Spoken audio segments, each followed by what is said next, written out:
Linden died on a bitterly cold winter's day. His funeral was held at the Baptist Church on York Street, and more people came than anyone imagined could have possibly known him. Many were sailors, and others were just townspeople who remembered him from the time when the town was busier. The house was sold, and the proceeds, according to the old man's will, went to a charity for aged seamen.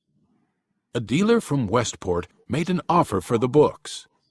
Carol told the dealer that she had been a friend of Josiah Linden's.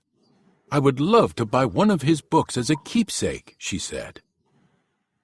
"Well, you're welcome to take any book you'd like," he replied. "I always like to encourage young people to read." She searched for the book, checking every title, and even behind the rows of books that still stood, waiting as if they expected Mr. Linden to return and reach a dark hand to take one of them down from the shelves. When she didn't find the book, she was very disappointed, and for a brief moment thought of taking another book just as a keepsake, as she had suggested. But then she thought about the book and her fascination with it. She had heard that he had died in bed, and she went into the small room in which he had slept. She looked around quickly and spotted a corner of the book sticking out from under the pillow. "It's about dolphins," she said to the man that now owned Mr. Linden's library. The man glanced at the book and nodded approvingly. "You should try National Geographic," he said. "I think I remember a series on dolphins." Carol smiled.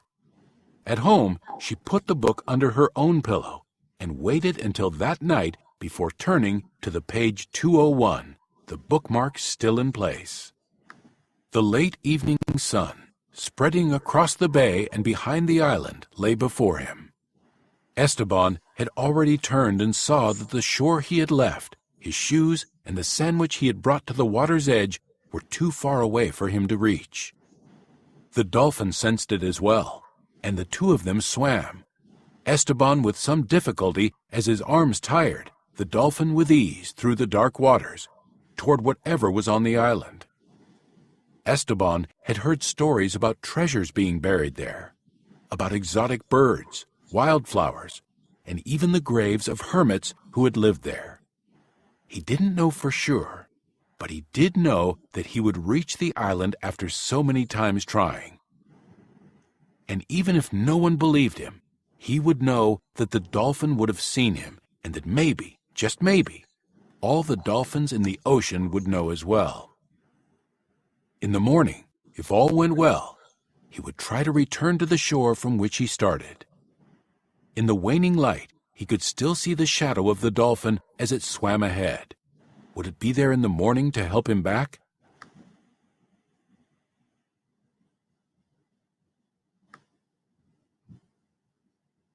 Carol put the book down and closed her eyes. Then she opened them again and began to read slowly.